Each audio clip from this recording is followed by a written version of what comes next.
Hello, hola, Film God podcast listening crew them. Hope you're all well. Second week in September. Like, honestly, we're going to be sitting around a Christmas table before you know it.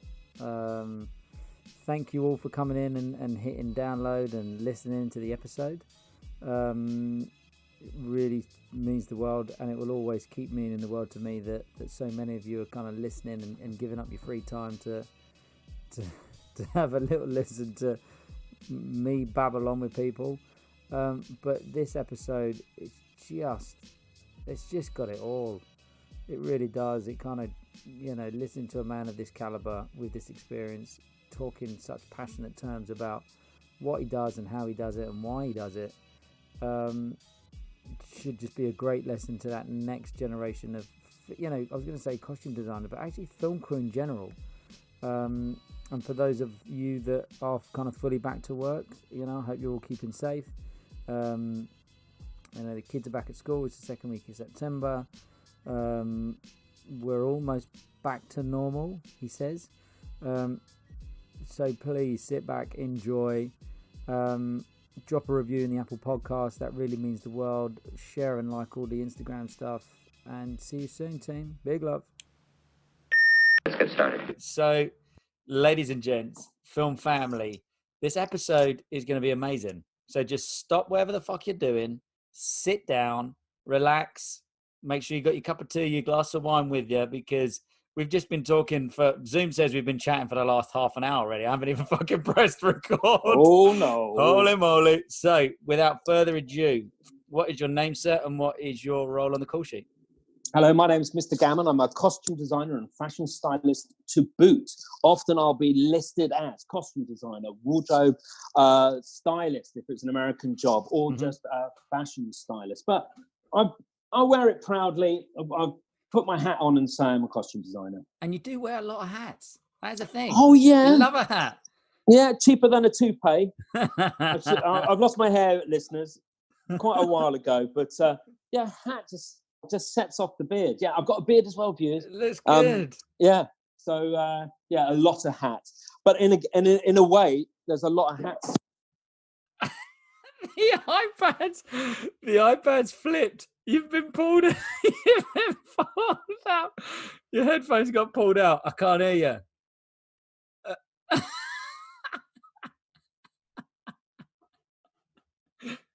Stick the headphone.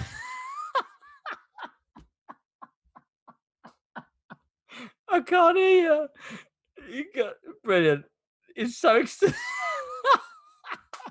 I still can't hear you. No, nothing. No, you got to plug it in or do something. I don't know what. There you go. Now you're in. Plug it back in. Now I've lost picture. Oh, what? Now you're back. I'm back. Like the enthusiasm, and it's like, fuck! I'm actually attached to this iPad. That's your fault. Oh, I'm not God. used to this. I'm Bluetooth. I'm Bluetooth these days, bro. Oh, so ladies and gents, I had to ask Mr. Gammon to go old school with the headphones just because the Bluetooth headsets, the audio's awful, but he just totally forgot that he was connected to the iPad. I'm flailing my arms around like a conductor. Oh, beautiful. So look, you gave us your titles. What do all those titles mean to you? What is it? How does it make you feel? What does being on set as a wardrobe designer, costume stylist, what does it mean? Well, there are different roles for different jobs. So if I'm on a drama or a film or a TV production, then a costume designer is someone who looks at the scripts and basically designs their wardrobe that's fitting for their character. I'd say more in a commercial, you'd be a costume designer if you were putting pen to paper and designing a costume. Usain Bolt, superhero, designed his superhero costume. That's definitely a make. That's definitely a design. It's definitely a costume design. And so in America, they have more of a tendency to call you the wardrobe stylist. And so they're all labels. But I mean, I'm head of the department. And so I'm responsible, I'd say on a commercial from, you're kind of doing everything. You're a micro department compared to if you're on a film. And so by the time you've gone through your journey of having the wardrobe signed off, which we'll get to in a minute, you would basically be on set as a wardrobe supervisor. You're there basically to make sure that what was agreed looks good and looks on point for camera. I think as the years go on, I then make sure that I've got my team with me. So I'm basically looking after the guys in my team. So they're on set doing continuity, doing checks, making sure it looks great. I'm normally in the background like, I'd say like a rooster. There's only one rooster in the hen house in costume.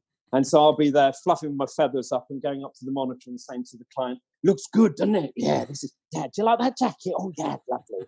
So often I would say my role in commercials is a bit like a cheerleader, and you're an ambassador of the director or the production company, paving the way between client, the top of the tree, if you like. Then you've got the production, then you've got the ad agency that are then putting the treatment together, coming up with the scripts, and then you've got the production company where the directors then made a treatment based on the script that the ad agency came up with that got signed off by the client. And then the director would then have a producer who'd then say, who do you think would be the best person to costume design this job with regards to my role? I would then get a phone call checking availability, and depending on what the script would be, I'd either be mood boarding, starting a dialogue with the director to get the tone of a job established. And often, even if it's the most simplest of jobs, in this day and age, the fashion is to make things look filmic. It's less box fresh, straight out of H&M, Primark, all that stuff. And when you're doing those kind of jobs, there's still that journey, an applied method of prepping your job. So it starts off by the dialogue of kind of mood boards, images, a bit of to and fro. Then once you get sign off, once you know who your cast are, depending on your budget, I'm then normally getting a Luton van, a couple of balaclavas, and I'm ram-raiding the shops. The budgets are rubbish these days, Isusko. What can I do? And so from that, you're then doing options and choices so you can dress people. Nice. Amazing. That's it. No, that's more or less it. So thanks for watching. And, thanks very much, guys. Take care. Have a lovely time. To give a heads up to. So that creative process, like what I've started to really love about the journey that I've gone through with this podcast is that I'm talking to so many very creative people that all have very different ways of being creative, but are all that just have a kind of essence of similarity. So I just want to get like my first thing that I'd want to hear from you is that, when you're like, I'm doing my mood boards or I'm doing my treatments or I'm doing my thing. How do you start that creative process? Do you just sit down, read the thing, listen to some music, go for a walk, go for a run, have a swim? Well, I think it's interesting that the creative process often, if it's a director you know really well, then it's a shorthand. So you kind of know a tone of what they're after. There might be a reason why they always keep asking you back is because you're on point and you know that there's a bit of trust there. If it's someone you don't know, you check out their work, have a look and see what kind of stuff they've done in the past. See whether there's humor in there. See how their color palettes, how they generally like to work. Obviously, reading the treatment is a good kind of guide. And then when we're even pulling images, I think often I'll have, when I used to do pop music, you just constantly listen to the music. My word, I used to be busted stylist. God, come on. Viewers, listeners, listen to this. You're listening to old school here. I used to style hearsay, or I used to call them heresy. Stop it, you. But I'm telling and it's funny, that was like the end for me. That was almost like when music was the end of music. A lot of work was happening. There was a lot of money. People were buying those shit records. It wasn't necessarily cool. But you were there to try and make something cool look cool, or something that wasn't cool look cool. How does that work then? Because that's quite an interesting, you kind of, the start of that kind of very stylized image in my head, the Spice Girls, it was like they all had a character, each character had a costume. It was all very basic. Did you have that for Hearsay? Well, yeah, I definitely did. With Hearsay, it was quite strange. I was doing, I'm still at the early stage of my career, and I would basically think that during that time I was doing pop videos, a quick turnaround of different types of jobs, all quite modest, a mixture from rock, pop, hip hop. You don't stop. Whoa! And I think what we then what we then kind of found was I worked with a couple of producers who then knew a video commissioner, and I'd be chatting to them on set, and they would basically go, "We've got a band and we've got real problems." And I go, "Okay, tell." And they would basically say, "They can't sing, they can't they dance, can't dance, but they need to look great." No, but you're right. I mean, Cisco, you're right. The weird thing is they had 6 stylists in 6 months, and nobody liked them, or it was either too high maintenance, so there'd be a high turnover of different people. Yeah. And I think with that particular project, I kind of ticked a lot of boxes. I think the amazing thing about working with those kids at that time is, it wasn't a cool thing to do. And I remember bumping into other stylists going, I see you've joined our side of things. Because before that, I used to be a fashion designer making clothes for stylists. Oh, wow. And the weird thing that I found was that you then have to have, no disrespect to the kids, but you had to have a certain amount of sympathy to the fact that you were far more creative than they'll ever be, but you're providing a service for them to make them look as good as you possibly could. Yeah. Hey, I'm not a plastic surgeon, I was there just dressing them, but I really liked those kids, and it was a really kind of fun time. But I mean, with the main kind of core of inspiration when I was starting on any band, it was listen to the music, repeatedly listen to it, see where you are with that kind of thing. I'm not so known for doing music anymore. I mean, the last thing I did was for the wonderful Sam Pilling. We shot in Ukraine for DJ Shadow, De La Soul, and there were no recording artists in it. It was a purely amazing project where he reenacted the moon landing, and to be asked to do that job was just amazing. And it was period costume. It was a large cast for a promo.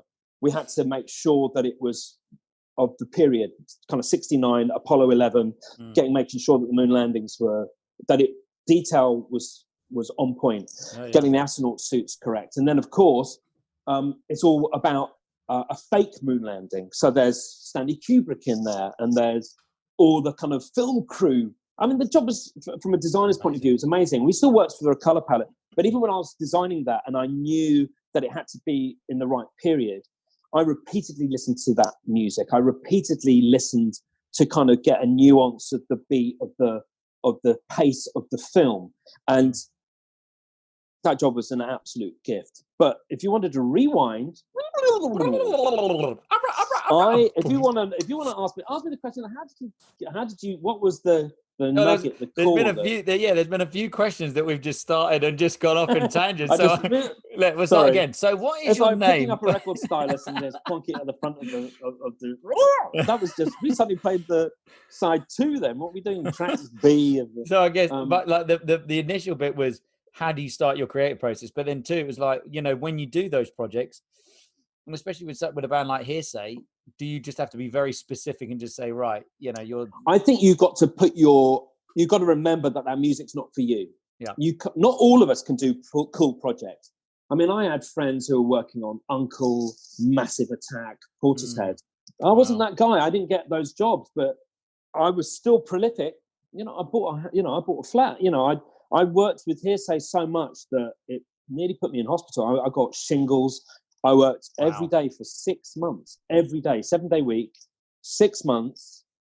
But there were different times. It paid well, and I bought a flat. It was kind of amazing. But you've got to remember that music's not for you. The reason why you got booked is not to make them look like you. It's to not. You got to be worried about that makeup artist who turns up with Marilyn Monroe makeup and then makes everyone look like they look like Marilyn Monroe. That's not good makeup design. Amazing. So I'm going to ask it. I want to get your process for creativity. So I'm a director. We just had a chat.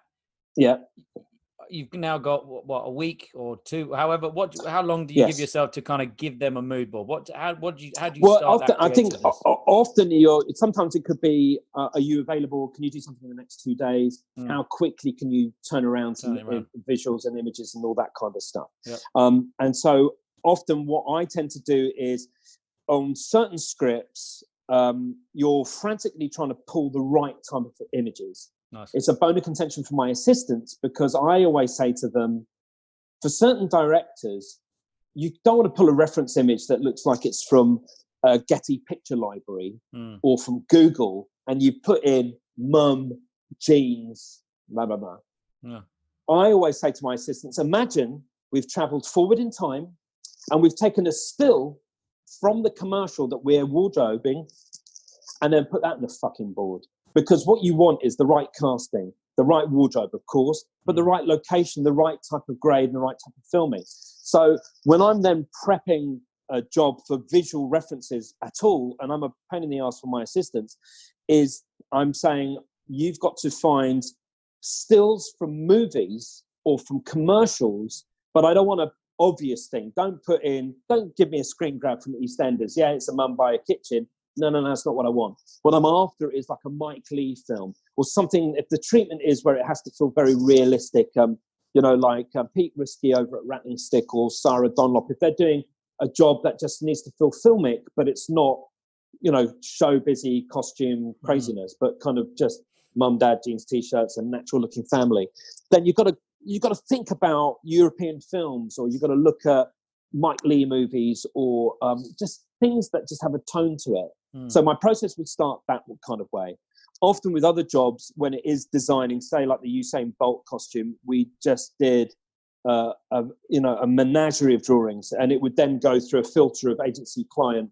So you and I know that when we're on set, if there's a wobble over wardrobe, it's never a wobble over wardrobe on the superhero costume that costs 15 grand to make in a week. Yeah. The wobble will be on Nana's cardigan or Daddy's shirt, because they're worried that it doesn't reflect on their audience, their client, because they think the dad doesn't look cool enough or he looks too cool. Whereas if you've designed Usain Bolt's superhero costume, by the time you've got to set, there's this anticipation of what the wardrobe's going to look like. And I'm full of swagger and hello, lady, and I'm doing all of that because I know I'm on point. Yeah. Because we went through that journey of selecting the outfit, the costume, the fittings, the fabric and all that kind of stuff. And I'll then go, do you want to see Usain? Here's it. And then he'll turn up and they're all, what? Because there's a lot of anticipation from agency and client. And so have that's you tried it on it beforehand, or do you just get someone that's like a body double? It was a little bit political with celebrities. With Usain Bolt, I was told strictly I was only allowed 10, 15, 20 minutes. Before the shoot? Yeah, and if you see that particular... it didn't take like Christian Bale like 2 hours to get into the Batman suit. It's like, what are you going to do in 15 minutes? I know. Have a cup of tea and then say goodbye. But this is I'll just to explain to your listeners that the premise of the job that we did for Park Pictures was Usain Bolt doing a riff on the Kingsman, walks into like a Savile Row tailor's. He meets Richard E. Grant, and he said, have you come for your appointment?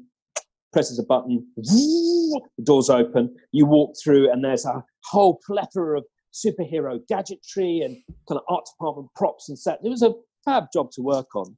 And is it out? Usain Bolt tries on loads of costumes. Sorry? It's out, isn't it? Yeah, it went out a couple of years ago. I was going to say all of a sudden it was like NDA. BBH were the agency. They don't have the account anymore, so it's now a completely different vibe. Fine. And so, it looks really good. It's beautifully shot. And so Usain Bolt and we ended up doing like 3 or 4 different Usain Bolt as a superhero. I can't remember what they called the character now, but we made him variations. We ended up doing jetpacks and laser bolt things. And people would say, oh, but that's props. Surely you give that to production design. In this particular case, I was almost insistent that, my people did it. And I relish doing that kind of stuff. I recently did futuristic space suits for... what's his name? What's the actor who plays Thor in Chris Hemsworth. Thank you. So we made him astronaut suits and stuff, and we couldn't even get his sizes because often agency or his agent would sometimes be, and they're protecting the interests of their clients, so they don't want all the information to go out. No criticism on them. It's more that they need to protect as much information as they possibly can.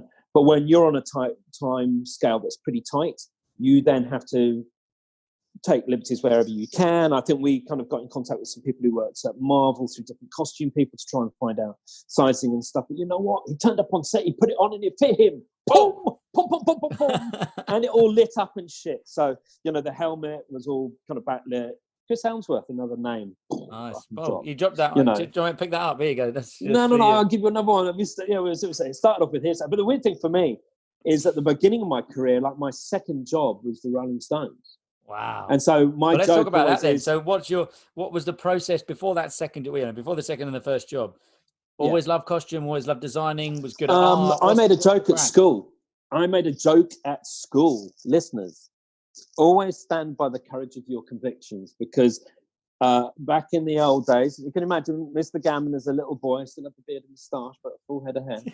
Hello. And it was like, we're making a joke at school. We had to choose our GCSEs. And it was like, what subjects are you going to do? And I said needlework, because I knew it'd be funny. And so the whole class ripped laughing. And I remember, everyone was a bit backward back in the 80s. And, there's a lot of laughter and hilarity, and you don't mean it. And I said, yeah, I do. And it was like, go see the headmaster. And it was just a state school. I grew up in suburbia.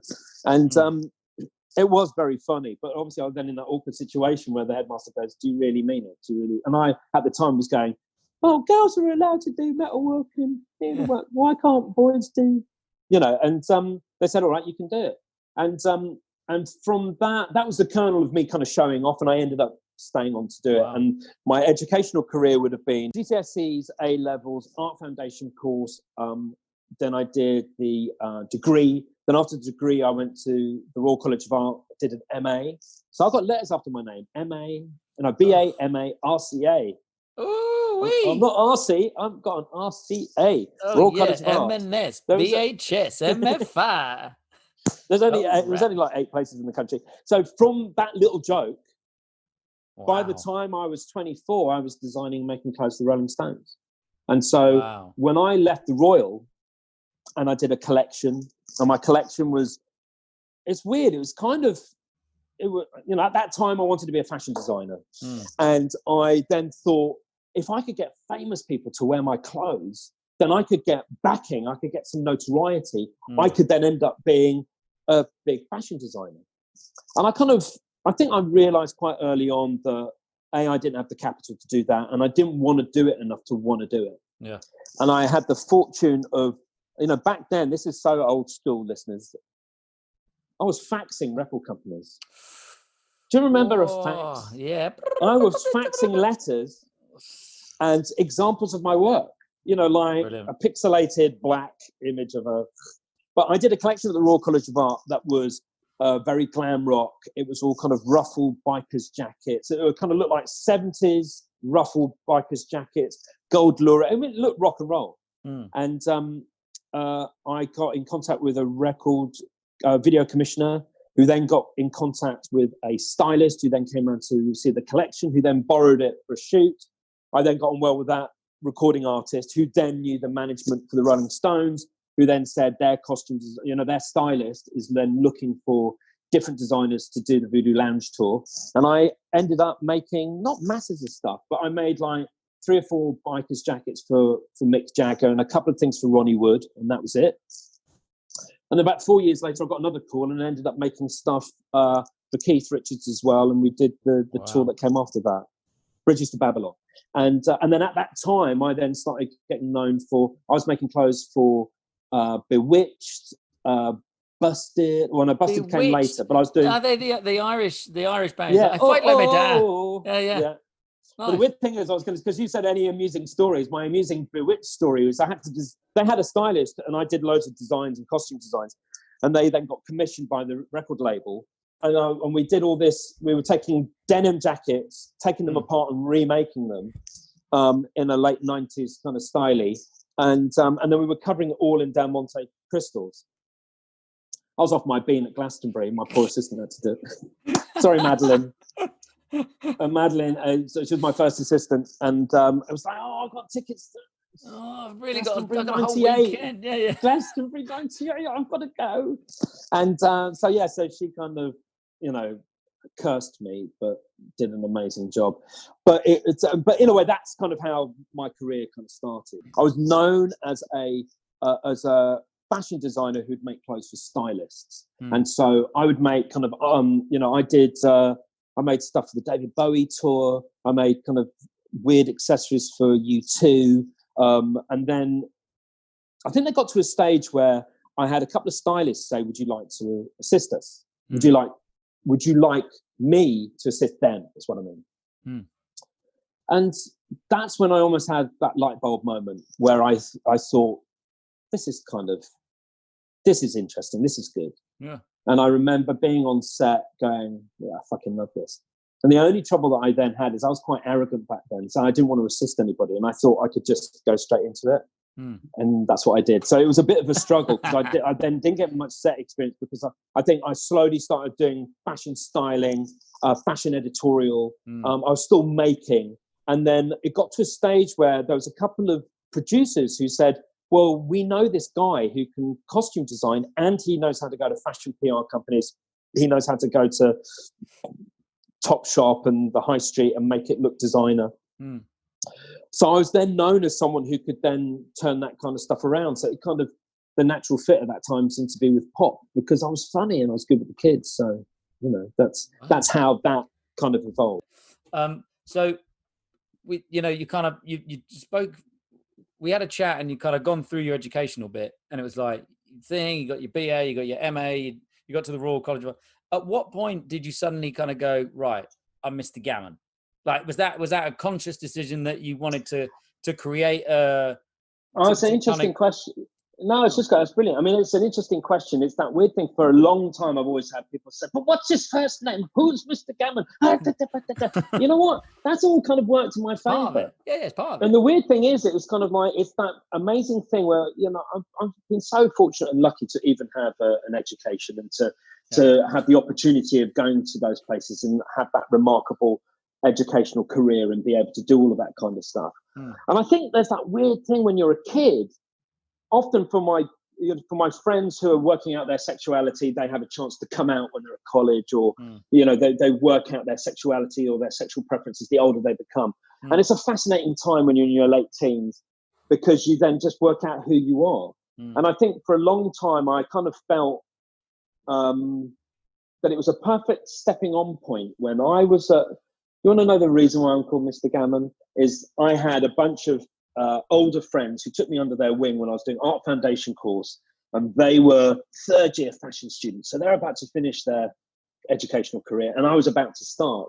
They took me under their wing. They helped me with my portfolio, and a foundation course is your step up to see if you can get into your own degree. And this was at Harrow, and these girls were remarkable. And I kind of secretly had a crush on all of them. And one day they went off to do like a Jane Austen project, and they came back and said, "You're our Mr. Darcy." And I went, "What do you mean?" "No, we're going to call you Gammon. We're going to call you Mr. Gammon from now on. And you're going to stick to it." Yeah. And I think at that age, I was only 18. I was kind of smitten. I was a bit, and the weird thing is it actually taught me about marketing, because I then got into Middlesex where I did my degree. And on day one of the course, we were all sat around a massive pattern cutting table, and all these fresh, new, young fashion students all sat round. And everyone goes around the table and they're like, "Hello, my name's Sarah," or "Hello, my name's so-and-so, and I come from Pinner," or wherever. And they came to me and I said, "Hello, my name's Mr. Gammon, I'm from Harrow." No fucker spoke to me for about 3 weeks. And the Mr. Gammon thing then kind of continued. I was very insistent on it. Yeah. And even when I tried to get my first agent when I was fashion styling, and I had a very kind of old school, a bit like Absolutely Fabulous, I had an agent who went, "Oh, darling, you haven't earned the chops to be called Mr. Gammon." And I was like, "I don't think I want to be represented by you then." Yeah. So in one way, it was this silly joke.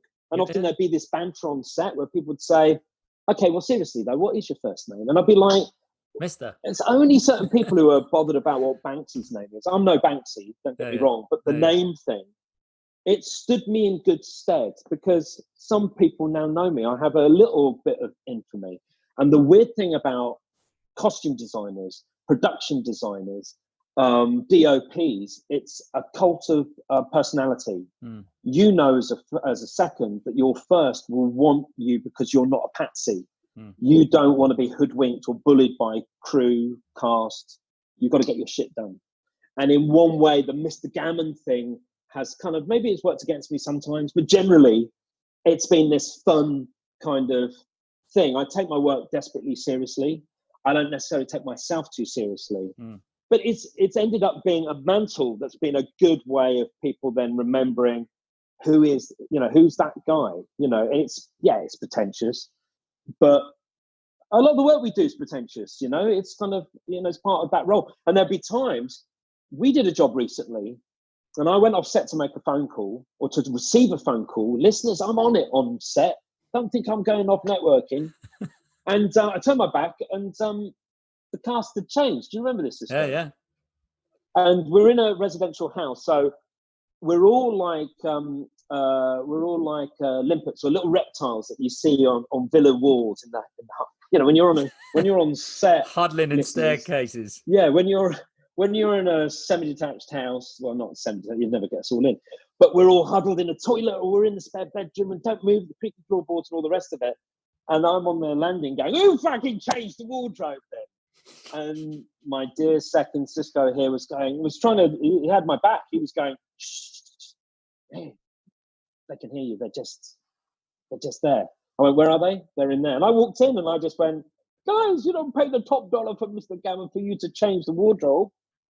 Oh, yes. Well, we just thought, I said, I don't need you to be thinking about it. But again, I use that Mr. Gammon thing as a way of having bravado. I'll be subservient if I need to be. But to push, if you've got a cast of 200 and you've got to get everyone dressed and you've got a background artist going, I don't really want to wear this. I'm going, great, thanks for your contribution. You're wrapped. Because so I don't need, I don't need their contribution on what the wardrobe needs to look like. I just need to dress them in the time that's been allocated by the AD department. And so sometimes having the bravado of being Mr. Gammon, there's a lot of humor, but you then turn that around so that it's well placed. I'm there to provide a service. And often I find that in something like costume on set, it can be super contentious. Now, you and I know that we'll be on set and there'll be a call that will come through to you, Cisco, saying there's a massive wobble on wardrobe. Costume's not been signed off, which, listeners, that means that a wardrobe fitting is going on when the whole crew are cast and ready on set going, we're all standing around doing nothing. And there's some poor costume designer or stylist who's then putting options of a T-shirt on the main actor and everyone's putting around that. And you and I know that it's no poor reflection on the ad agency or the client or the director. It's because there's a whole load of people who need their opinions to be heard. Yep. And they need to be saying, this is a hiring, firing moment. And if we can't make this look right, then we need to, I'll tell you one thing. And I've said this in meetings in front of agency and client. I'll say, is everyone happy with the kino flow for lighting? Yeah. And they've gone, what? I say, you don't know about lighting, so you're not going to have that opinion. But everyone knows whether someone looks like a Wally in the T-shirt or not. Yeah. So that's why they often do it. And in no disrespect to their process. And so often what happens when you have that wobble and the first is sweating, the producer's sweating, going, we've got to get these shots. This is a 2-day shoot. We haven't got time to be spending 2 hours burning through the time about a shirt and a jacket, and it's this kind of slightly abstract decision that needs to be made. One way I handled this, if you want an amusing anecdote, is I was on a job in Barcelona and we arrived super late and the producer and the director are in tatters. They've been in a pre-production meeting, which is where they discuss with a massive document every element of the shoot. And this had gone on for hours and they were hanging. And now I turn up with a wardrobe fitting. And bizarrely, because of some weird scheduling, it was hours. It was in the evening and it was before the shoot the next day. Normally you do a wardrobe fitting. There's a bit of a cooling off period. So I might be doing a wardrobe fitting and then there's a location scout or there's a tech recce and then you're onto the shoot, by which stage, if there's any wobbles on wardrobe, we've ironed them out. To fix it. Yeah. Copy that. And so we did this job in Barcelona. We're back in work mode. Copy that. Understood. Back to boom, work. Boom, boom, boom, boom. And so we're on this job in Barcelona. And I've got like 20 actors to dress. It's like 8 p.m. And my producer and my director are in tatters, and they went, "You're going to have to do this fitting on your own." Yes, I had my amazing Portuguese crew, and I had my 20 cast, and I shoot my fittings like a photo shoot. So we're not on an iPhone at the back of the wardrobe split. We are colorama, soft light. We're trying to sell the wardrobe as best we can. So there is no procrastination on decision making and all that kind of stuff. And everything's set up. It looks magnificent. It's a whole massive hotel room, a proper meeting room. It's full of stuff. And there's like 20 people walk in, not cast. This is agency, client, chaperones. And I went, "Hi, everyone. I'm Mr. Gammon. I'm your fashion stylist and costume designer to boot. A couple of questions before we start. Hands up. Who wrote this?" 2 little hands went up. The creative. "Okay, hands up. Who's paying for this?" And a very smart, elegantly dressed gentleman in kind of designer black puts his hand up. And I went, "Okay, I'm prepared to listen to you three, but the rest of you fuckers can shut up." And the only reason why I did that is I took a gauge of the room. I knew I could be a bit cheeky and get away with it. We had to get through that process because the theatre, the domain is mine. The domain is not mine on set. The domain is mine in the wardrobe fitting. I become this exotic creature. I will listen to notes. I will do what's needed. I will get that process done. But you need me to direct that. It's like a shoot. You've got to be there going, "Okay, bring the actor over. Let me do the photo shoot." No. Take your hands out of your pockets. Make sure that you look. Give me posture. Give me, And I love that because I've had directors who say, "I don't know any costume designer who lights their fitting shots like you do." And it's important because you're showing due process towards what you're doing as well as you can. You're using another skill set. And is that because of your background? Because you did a bit of stills? No, you because I'm a bit of a show off. But, well, maybe. I think if you speak to most of my sisterhood and brother in costume, they're all remarkable creative people. And most of them have done high fashion, period costume. The amazing thing about commercials is that you don't do a soap and you stay in a soap. You are doing high fashion, celebrity, you're doing crowd, you're doing period. You're dealing with a difficult agency or difficult client. And remember, with an agency and a client, the reason why they're worried is this is £1 million campaign to them. The shoot might not be. They might not be spending that money on the camera, the crew and that kind of stuff. It still might be a budget job, but they're spending money between Coronation Street. That's going to be top dollar. And so that process where they're going, "I don't know if that purple shirt is the right purple shirt for them." And often it's not because of the wardrobe. It's because they all need to be seen. Don't get me wrong. I'm not being dismissive about their process, but fuck me, there are times when they just need to be heard. And so someone who's coming up needs to be heard over their boss. Someone else needs to have a voice. The client's, chaperone needs to say something as well. And there are times, Cisco, where I've done fittings where I've gone, "Okay, everyone happy with Ainsley Harriet's wardrobe? Okay, 80% of the room like that outfit. Okay, if we change the pants, put the first pants on. We've got 90% of the room liking the pants. Okay, what about we change the hat, the second hat, the Peaky Blinders hat? 99% of the room like the hat. Okay, who doesn't like any element of that? Are we nearly there? We're nearly there. Come on, give me this. It's like you've got a hammer, you've got a gavel. Yeah, so you're doing this whole kind of thing because you're trying to sell it. And then what happens in that culture is they're then going, "We love Mr. Gammon. We feel reassured with him." A little voice was then heard on that particular fitting. And I heard someone say, "I don't really like his trousers." It was my assistant, Isusko. No. I was going, "What the fuck are all the people to let me down?" I was going, "You're there to prop up the fence. You're there to pick the shit up off the floor." Don't get me wrong, I have a duty of care for my assistants, but come on, don't undermine it. And I said, "We don't need your opinion as well. Why don't we just open up the doors and just ask the person who's serving the coffees as well?" We don't need everyone's opinion. Everyone's got an opinion. As you said, it's the two that created it and the one that's paying for it. Yeah, and also from our point of view, there might be times. I was going to say, because that creative process in an AD's world is like the buck stops with the director. That's it. That's where we go. That's as high as we go because that's our chain of command. But you also is that where you go then as a wardrobe stylist? But you notice this as a second and as a first, that sometimes there's a wait, there's a pause. Who's the producer talking to? The producer's on the walkie-talkie. they're by a monitor. They're in that hot room with those people that I'm being cheeky about, who, don't get me wrong, they pay my fucking bills. Thank you very much. The producers, they're handling people that she or he is protecting us from. Yeah.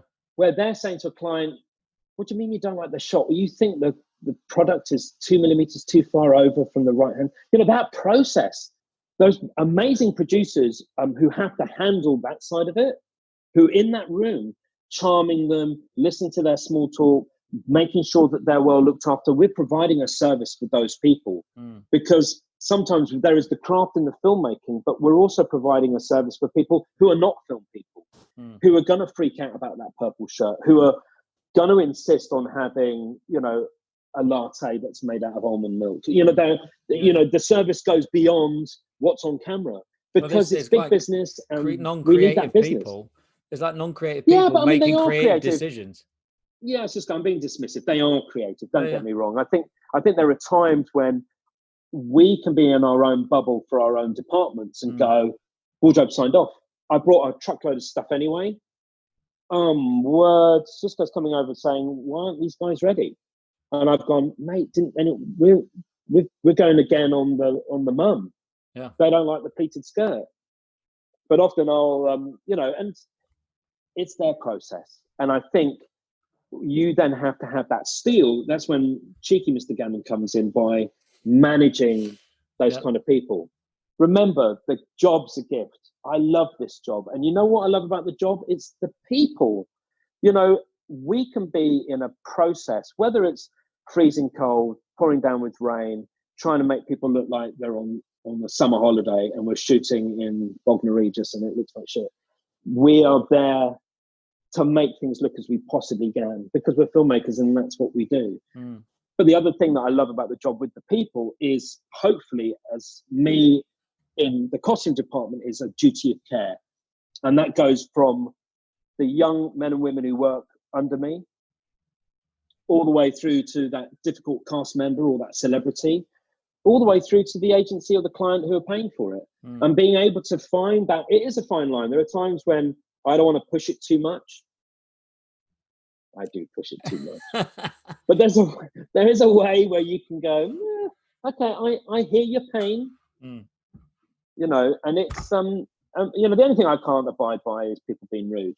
Yeah. And I've said to a client, you know what? We're always at home to Mr. Please and Mrs. Thank you. Thank you. Because I still think there's a way of going, well, you can get the best out of people, but be nice. Come on. I mean, it's like, I understand this is your first time on set and I understand you're sinking 10 mil into this, but be nice because I've done this before and I'll be doing it again next week, as will all of my crew downstairs. And you can dick around as much as you like, but we're still going to be doing this again for someone else with the same fears and anxieties. And so, you know, I love it. And I think I always want to make sure that, you know, my crew are always, we have a laugh and again, it's that duty of care. I need people to want to come and work with me again. I can be moody and I'll push people and I'll push to get the best out of people. And I might be grumpy, but there's always a please or a thank you. And it can be tricky in wardrobe because it's that weird thing where it sounds like I'm ranting a bit. Your viewers are going, yeah, he is. But there's something where it's your episode. You the weird thing about costume is that it's a bit like hair and makeup. We're seen as the fluffy end of the filmmaking. But I'll tell you what, those fuckers are in front of camera and they're in front of the bloody set and they're the ones being lit doing their performance. But it's reflected in how it's reflected in the industry for awards and how it's written about in the industry mags and websites. And costume and hair and makeup is seen as this really important thing before we're shooting, the pre-production, when we're about to turn over.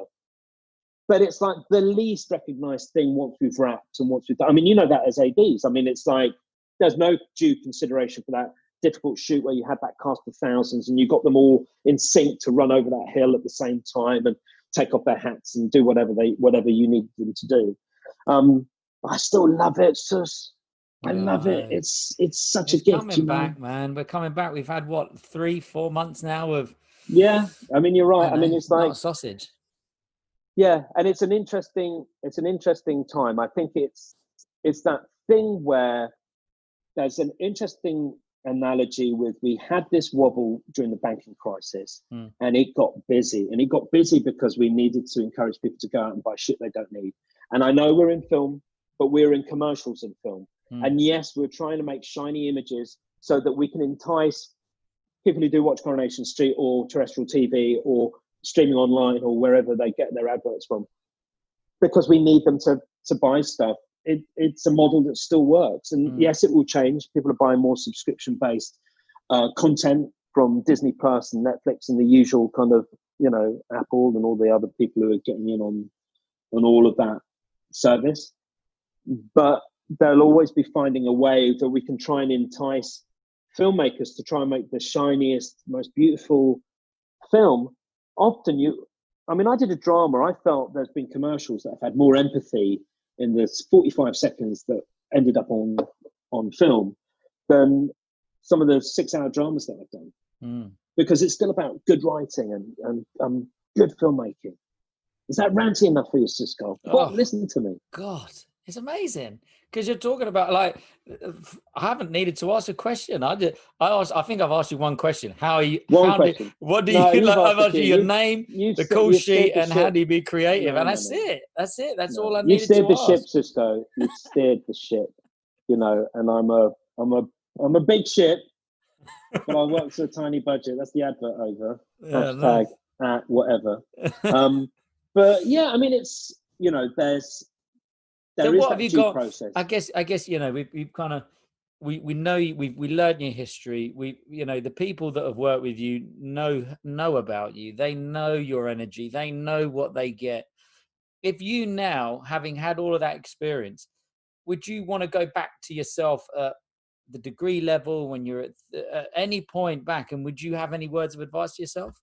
Well, it's a good question. I do find that I've always liked the organic way that I've gone into stuff. And there's some amazing contemporaries of mine who would have started off doing very much what I did, bit of fashion, bit of pop music, a few commercials, and then they've gone on and they've won Emmys and they've done big dramas and they've done huge kind of shows. A big up to Michelle Clapton, who used to be with my agent, when I first started. She's Game of Thrones, Emmy award winning. She's done The Crown. She's a remarkable tour de force as a costume designer. And so it's amazing. There's those forks in the road, and often those trajectories, they either come your way or they don't necessarily, or they still might come.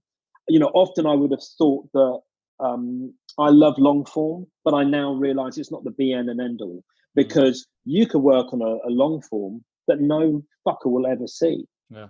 And then you might do a commercial. I did a Heineken James Bond commercial. It was seen by billions. They're not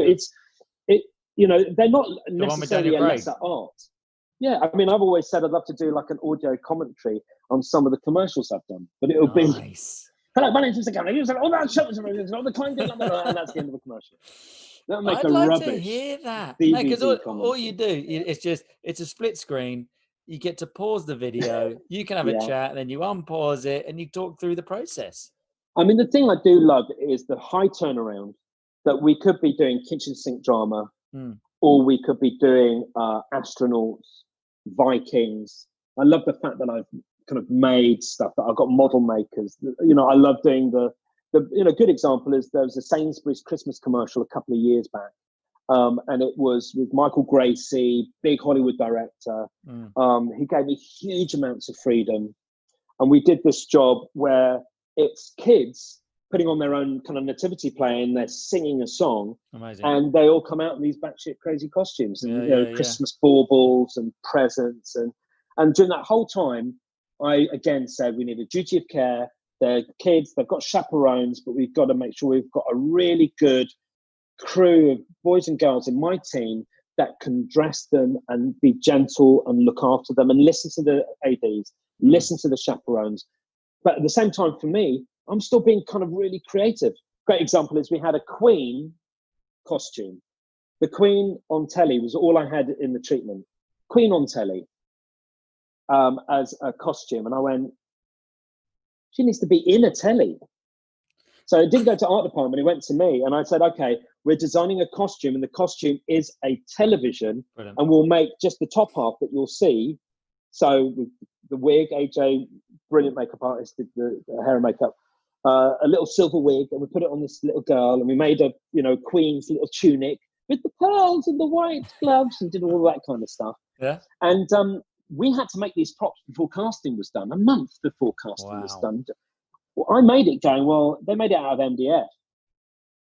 I mean, it was like 13 kilos, this television. So it's a fucking 6-year-old and they said, girl, we've cast Mia.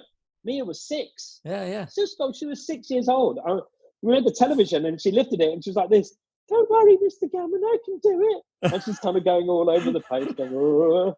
And we'd lit it so that it had LEDs. So when you turn the television on, her face is lit. So she's not disappeared inside this box. But she couldn't really hear that well, and it was kind of noisy. And it weighed 12, 13 kilos. And I just said, Daleks. What? Like Doctor Who and the Daleks. They went, what do you mean? I said, stick wheels on it. Great. So when you watch the script, when you watch the end commercial, and the curtains open and all these different characters come out, here comes Mia as the Queen, rolling out like a Dalek. Brilliant. Like, now the thing is like hearing that, you kind of go, well, actually, as a costume designer, as a wardrobe stylist, there's more than just sticking a H&M t-shirt on people. Well, and is it those kind of jobs that you suddenly kind of like you get a little fire that reignites or something, and you get the passion back? But just as much as a DOP would or a production designer. And there are some amazing production designers who don't get to do those big builds. So often it'll be, if it's a futuristic set or whether they're in Black Island and they've completely constructed this amazing jalopy of a build that looks like a grandfather's interior of a clock or whatever. There are some of my contemporaries that are just quite happy to make mum look like mum and dad look like dad and do those domestic jobs. I like the fact that I had that diversity. That's why I say the job's a gift. Give me kids. And the brief about that Sainsbury's job, I had a great kind of Zoom chat with Michael, the director, and he said, yes, the costumes need to look like the kids have made them themselves. But the commercial can't look shit. Yeah. The costumes need to look like their mum and dad were Vivienne Westwood and Hussein Chalayan. It needs to look kind of applied. Oh, yeah. And so for me, that job was, yes. I mean, I think we built them for like 60 days. I was on that job, because it was the whole of my summer working on that. Dave Stewart, my producer, just remarkable. The amount of support I got on that job. The model making was being done in Prague. So I was commuting, doing loads of fittings with other children in Prague to make sure the tone of it was right. And it was little things like, look, guys, we can't kill the kids. It's got to be smooth on the inside. We've got to be able to get kids out quick. People can't be freaking out if they're wearing a 3D thing and it's 80 degrees with the heat and the lights. And we've got to think of these things. Yeah. And what was great for me is, again, I could be this kind of statesman, like slightly bizarre character, this Mr. Gammon, because I wasn't physically dressing any of the kids. There was this barrier of my assistants, the chaperones, and I could be then saying, no, that doesn't look right. Let's change that on Jamal. Let's put these other shoes on Mia. That, I could then direct my department. And so the gift of doing stuff like that is then just amazing, because then you're then on set with the ear of your director saying, wait, hold on, let's do this. There was a shot where we had a girl dressed as a turkey.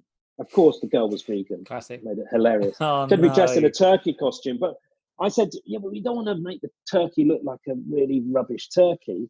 I said, let's make the costume so she looks like a feathered turkey. And then in the script, they said she then changes her costume and she's then a plucked turkey, as if she's going to go in the oven. And I think it's either Michael or I said, well, we can do it so the feathers come off. And Michael went, oh my God, that's brilliant. But of course, the actress was a bit nervous. She was only 12, 13. It was the first commercial. Who had one of the leaf blowers? Who's on set with Chris Kelly, AD? Legend. Blowing off the feathers. And then my girls are around, we're going to do a reset. And the producer's like, this better not take half an hour to reset. Yeah. And my team picking up feathers and jamming it all back into the costume. And then we're doing a close-up this time. And, all of that kind of stuff is where if we were on a drama, I probably wouldn't even be on set. I would be working on the next week's filming. I'd be having the scripts and the lasts and the breakdown for what's coming the next day or the next week or the next problem, or we've got your big actor coming in to have the 5 new costumes fitted for block 2. And so there's almost a weird solitude when you're on a drama. But on a commercial, you suddenly turn into the wardrobe supervisor. You are there running your team. You know what's wrong with certain things that then need to be addressed. And then you've got your model makers. And it's the thing I love about the job, where you might have new members of crew and they need to know, as I said, there's only one rooster in the hen house. And joking apart, it means that the buck stops with me as far as this department. And I'm going to run that. I mean, there are times when I've been tough on ADs, when I've had, certain ADs who won't be mentioned here, who will say to me, "Dude, how long are you going to be?" And I'll say, "I need half an hour." And they go, "He's walking in, it'll be 5 minutes." And I'm going, "What? No. Don't throw me under a bus, bruv, because I'll fuck you up." But I mean, that's such rare occasions. I mean, that very rarely happens. It's the greenbacks or the green-eared, the less experienced. I nearly named who that was then. I'm never going to do that. I'll take it to my grave. But because, as you said on numerous occasions on these beautiful podcasts, it's about us working together as a team. It's not a commercial that happens to have batshit crazy costumes in it, because often it all disappears and you just see the emotive or the feeling or the cast or the performance or the beautiful lighting, or it's not, we're the sum of not any one part. We just want to do it as well as we possibly can. And for me, Isusko, it's the opportunity. I bang on about this all the time. Just give me the opportunity, man. There are times, I think what keeps me, I'm a cynical fuck at the best of times, but what kind of keeps me positive is it's about opportunity. When's the first new job? It's like, I'm only as good as the last one. Where's the next one? Someone asked me recently, said, what dreams have you got? And I said, I'd like to do cowboys. I haven't done cowboys. Give me a cowboy. I've done a cowboy in a job years ago. That was a fork in the road. But do you know what I mean? I've done sci-fi. I want to do a Milky Bar commercial. That's what you're saying. You want to do a Milky Bar commercial. No. I'm talking about kids and cowboys. 18th century.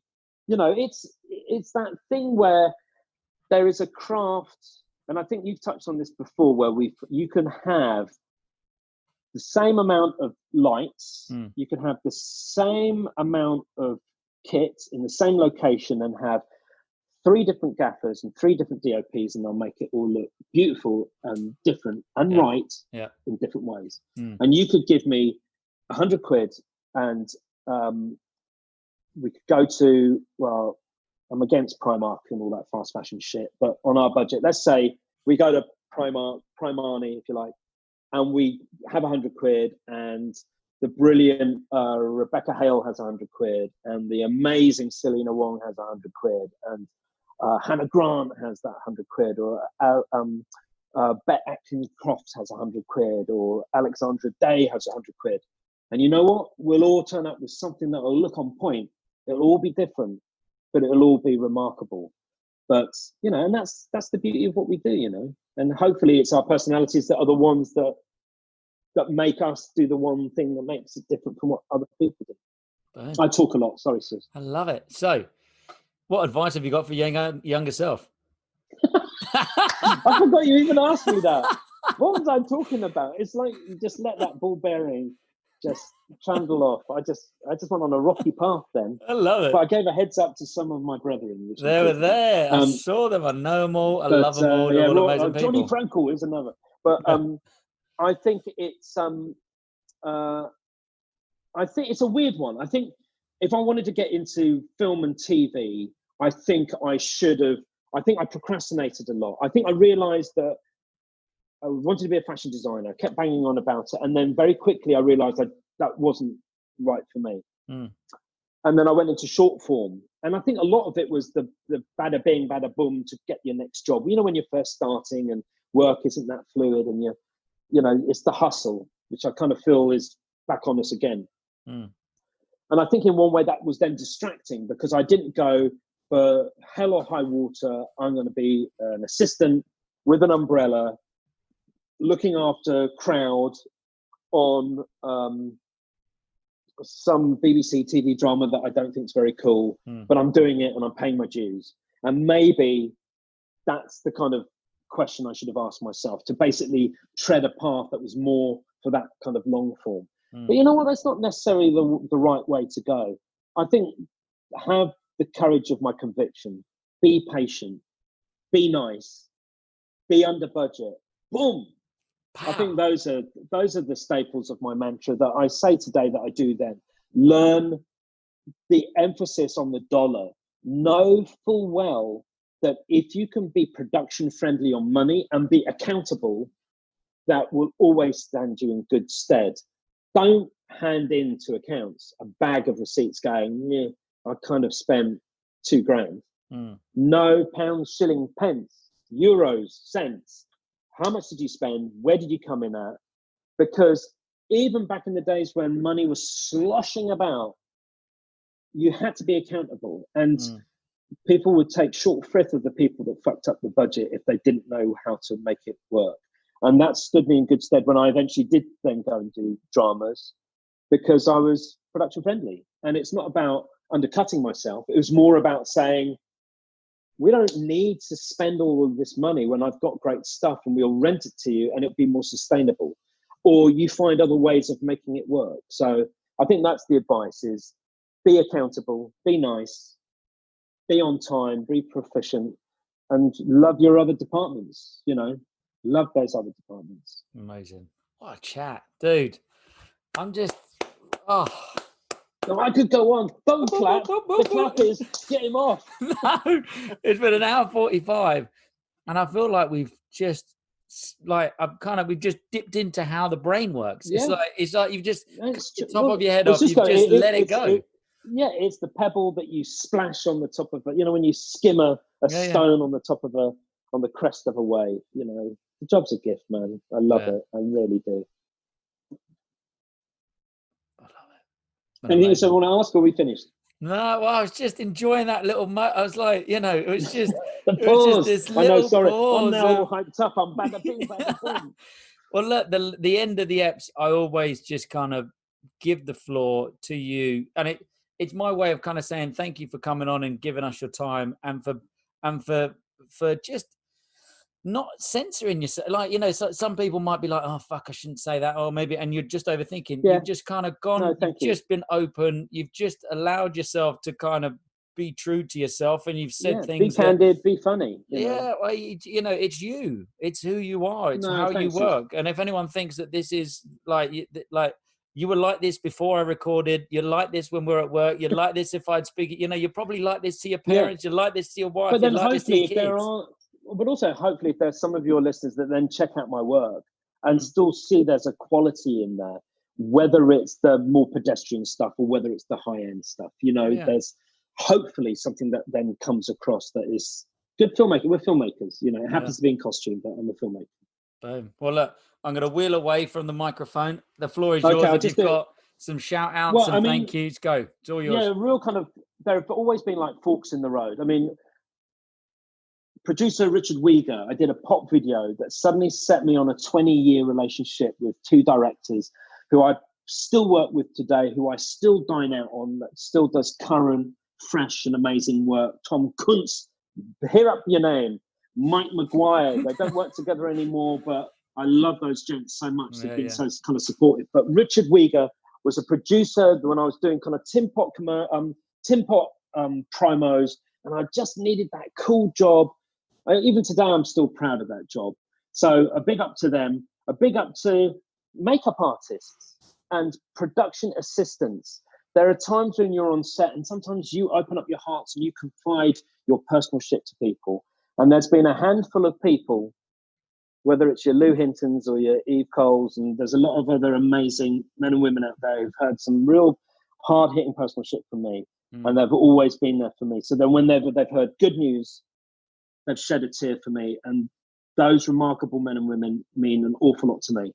But going way, way back, Andy Blake, David Thomas, Trudy Bellinger, when I was sending faxes to record companies, and one of them hit Trudy Bellinger, who was EMI commissioner at that time, then sent those details to her mates, David Thomas, big costume designer in LA now, and amazing Andy Blake. And they took a punt, and they saw my shit, and they saw whether it would work on their promos that they're working on at the time. And those are those little acorns that hopefully the bigger oak trees have grown. And all my assistants, yes, I've ridden them hard, but hopefully they knew that there was always love there, and they always got paid, and they were always looked after. I also want to give a big heads up to all my DOPs, because my DOPs make my shit look good. And a big heads up to all my production designers, because my shit blocks your shit. And because of that, I'm more important than you, and you know that.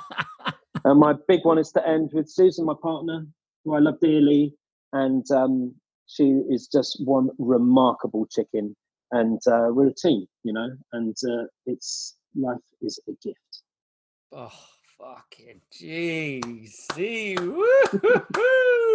see you on the telly. You do these on the telly next time. Mr. G. I'll bring props out. Oh, love it. I don't know how you're going to edit this. You're going to have to make this like a snappy. Do you know what? I'm not going to edit it. I'm going to chop out the bit where we had to go from headphones to AirPods. Other than that, it's honest. It's real. It's the chat. And if I kind of take out bits of it, it wouldn't have the flow. It wouldn't get, it's you. It's you. So thank you so much. Oh, well, look, ladies and gents, I told you 45 or an hour ago, whatever. Zoom's telling me nearly 2 hours, but however long it's been, I told you were going to have a fucking great time listening. I didn't lie. The next time you see this man, I want you to go and fucking tell him how you felt when you heard this, and the smiles that I've still got a smile on my face now just thinking about dropping the iPad back a fucking 2 hours. Oh, when was that? That was last week. Oh, God. Well, look, ladies and gents, I just, these episodes are only as good as the people that I talk to opening up and giving you something that, and we spoke about, before I started hitting record, we kind of spoke about how when you're on set, you get to have little snippets of time with people. And there's going to be maybe even assistants that don't know these stories of you. And there's going to be directors who you've worked for 15, 20 years that won't know these stories. And it's about you feeling open and honest, like feeling relaxed enough to be yourself and to be able to say what you want to say. And it connects to people. It does fucking connect to people. And the love of the game comes across. You said it. You love the industry, you love your job, and we're all fucking missing it. We're all missing having the 4 or 5 pencils in a week and having to choose which one you're going to do. And yes, there's been this lovely little stopgap of me being able to do bath time. For the last 4 months, I've done every single bath time, and it's been amazing. Yeah, completely. But you're right. Almost to an extent that my little one's going, can't mummy do bedtime? I'm like, no, this is my time. For story time.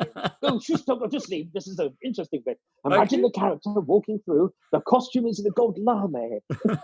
I can see you just kind of getting changed. Different things like, right, you put your dragon costume on and you come in. We were doing that earlier. I was playing coffee shop. So I do all my characters. Amazing. But yeah, no, it's, you know what? And the other thing, Cisco, is, thank you. And thank you it's an honor to be asked, Thanks, because it's, you thought of me and you gave me the heads up, and I was just honored that I was even on your radar, because it's just nice to be given the voice. And often that doesn't necessarily happen. But as I said before, you are there to listen. You have great empathy, and I think great broadcasting. And I've really enjoyed the process, Cisco. I really have. Appreciate it. Well, look, ladies and gents, have a lovely, lovely week. Have a lovely weekend. Have a lovely day. Have a lovely evening. Whenever you're listening, just have a lovely time. We're all going to see each other in Black Island lunch queue very, very shortly. And COVID will be gone, and we'll all be jabbed up, and I'll be giving you all massive hugs. They'll be like, COVID what? We're on COVID 20, man. That's it. Done. So yes, I'm just going to say it. Ladies and gents, I love you so much. Big love. And until we meet again, that is a wrap. Yeah.